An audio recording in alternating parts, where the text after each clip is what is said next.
I'm going to talk a little today about passive voice and nominalizations. Just right off the bat, neither one of these constructions is grammatically incorrect, but as you'll see in the video, they might not be the preferred way to write depending on the context.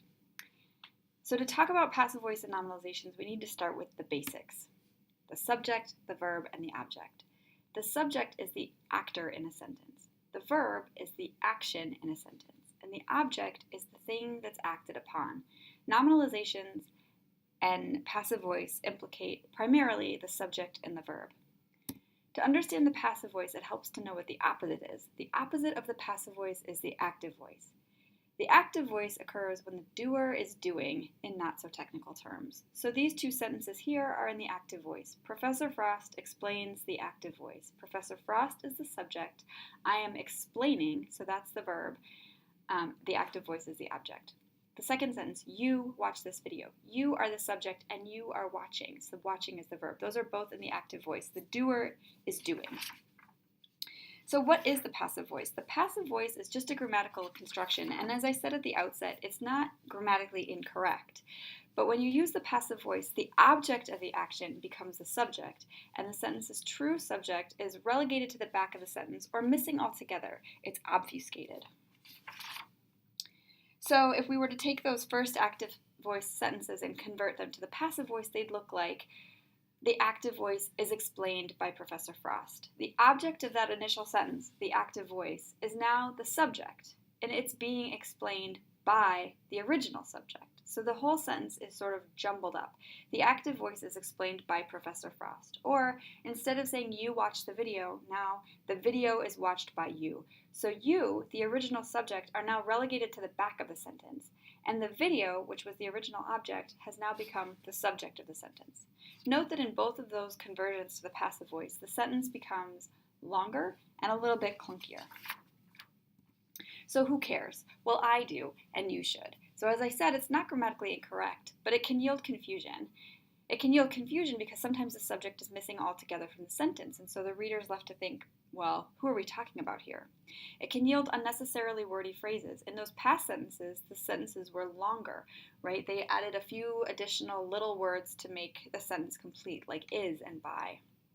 And it can make writing dull, indirect, and impersonal because you no longer have a subject acting. You now have something being done by someone else. So look at these examples. The cat's teeth were brushed, the cat's toys were batted about, the cat's bowl was licked clean, the cat's coat was meticulously groomed. All of these sentences are written in the passive voice. The reader might wonder, by whom, right? We can only hope by the cat. So how do you find the passive voice? The passive voice is usually rooted out by looking for the to be verb plus a past participle. So the to be verb would be any form of is, was, were, had been, etc. The past participle is the form of the verb that tends to end with ed, like the past participle of walk is walked. The past participle of burn is burned, right? So you can look for that form of the verb combined with a form of the to be verb to find it. There's a trick that some people use, the by zombies trick. I'll tell you, it's not a perfect trick. If you can add by zombies to any sentence, you might have the passive voice, right? So if you say, the cat's teeth were brushed by zombies, the cat's toys were batted about by zombies, right? That might be a sign that you have the passive voice. Again, it's not a perfect test, right? Because you could have the sentence back here, the video is watched by you by zombies. That doesn't make any sense, and yet that sentence is in the passive voice. But if you're looking for an easy, imperfect trick, by zombies could be the one. So the passive voice is not always wrong, right? And sometimes it's actually preferred. The passive voice serves an important purpose when the subject is unknown or unimportant. So for example, in these sentences, the 7-Eleven was looted, or frequent catastrophic hurricanes were predicted years ago, the writer doesn't particularly want to emphasize the subject. It doesn't really matter. The important part of the subject is that the 7-Eleven was looted, or that people have been predicting frequent catastrophic hurricanes for years, right? The predictor or the looter are not particularly relevant, or they're unknown. Another reason people use the passive voice strategically is if they want to de-emphasize the subject, right? So compare these two sentences. The defendant mugged the victim, or the victim was mugged. You can imagine if you were representing the alleged mugger in this case, you might not want to put that into the active voice, calling out your client as the mugger, you might just want to acknowledge that yes, the victim was mugged. If you want more about the passive voice, check out these resources. Beyond the First Draft, section 3.4 begins on page 42, or the Purdue OWL Lab. I've linked it here. There are some exercises that go along with an explanation of the passive voice at this link. So next, nominalizations. Nominalizations occur when a verb or an adjective is converted into a noun. In non-technical, non-grammatical terms, an action or a description gets turned into a thing. So like passive voice, nominalizations are not grammatically incorrect, but legal writing is filled with nominalizations. Look at these examples of nominalizations. In violation of. Here we have the original verb, violate, that has been turned into a thing, a violation. The establishment of. The root verb there is establish, but it's been turned into a noun, establishment. Had the intention, that root verb is intend. Had knowledge, the root verb is know. The applicability of, from apply, and had the ability to is from able, right? So these are pretty common in legal writing. My guess is you've written them yourself. So who cares, right? If it's not grammatically incorrect, who cares? Again, just like the passive voice, I do. And again, so should you. You should care because it can hide the actor or replace it with an abstract noun, right? You should care because it makes the sentence harder to read. Nominalizations are clunky and they add verbal clutter. To convince you of that, look at these examples. This first one, the development of the property will move along quickly. The actor is hidden. Who is developing the property? So the sentence is less clear than it would be if the subject were stated in the sentence. Development is an abstract noun, and as you'll read about in other parts of Beyond the First Draft, beginning a sentence with an abstract noun is less easy for your reader to process than beginning with a concrete noun, a thing they can picture. So revise it. Put the subject back in. Who is developing the property? The contractor will develop the property quickly. That sentence is shorter, smoother, and has a concrete noun, the contractor, performing an action, developing, right at the outset. Here's another example. The establishment of religion by the government is prohibited.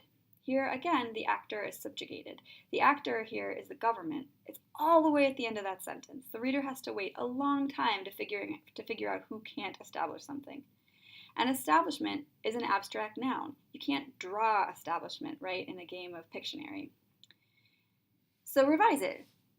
Figure out who's doing the action. The government here, right? The government may not establish religion. Now you have a concrete actor, the government, and you have a more active verb, establish, as opposed to is. So here's a couple more examples that are pretty common in legal writing. She made the argument that the rule had no application to her situation. This one has two, in fact, right? Argument and application. She argued that the rule should not apply to her. Put verbs back into the sentence. Here's another one. The reporter conducted an investigation into his charitable donations. Investigation's a nominalization of the term investigate. So make that a verb again. The reporter investigated his charitable donations. Remember I said that nominalizations could be adjectives as well? So here are some examples of where the writer has converted an adjective into a noun. The difficulty of the analysis caused students to struggle. The adjective here is difficult. It describes the analysis, but it's been turned into a thing, right? Now difficulty is a noun. So convert it back into an adjective. Students struggled with a difficult analysis. Now we have, again, a concrete noun right at the beginning, students. We have a vivid verb, they're struggling. And then we've got an adjective that describes the analysis. So this is a shorter, more concise sentence that puts an actor doing the acting right at the outset of the sentence, and a reader will have an easier time processing this idea than the original sentence. Here's another example. The director has the ability to terminate the program. What they're really saying is the director is able to terminate the program. Is the verb here. Able is an adjective. When you turn it into ability, it becomes a noun. To make this even more concise, you can omit that wordy phrase is able to, because really, isn't that just can? The director can terminate the program. So it's kind of hard to find nominalizations You're generally looking for words that end with ion or ment, right? But that's not always true, so it's not a perfect tool. Some nominalizations don't look like that. Mostly you just have to think about word choice carefully. Is the noun you're using in a sentence really an adjective or a verb? You'll find a lot of these in legal writing.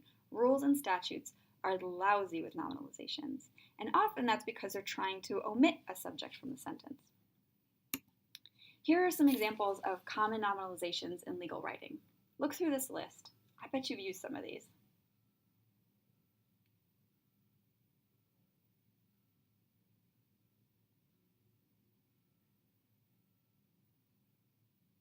Keep a list like this handy as you're doing your own revisions on your paper, right? Look through this list and say, did I use the word investigation instead of investigate? Did I say made an allegation instead of allege? Did I say issued a decision instead of decided, right? And convert those back into the verbs and the adjectives they deserve to be.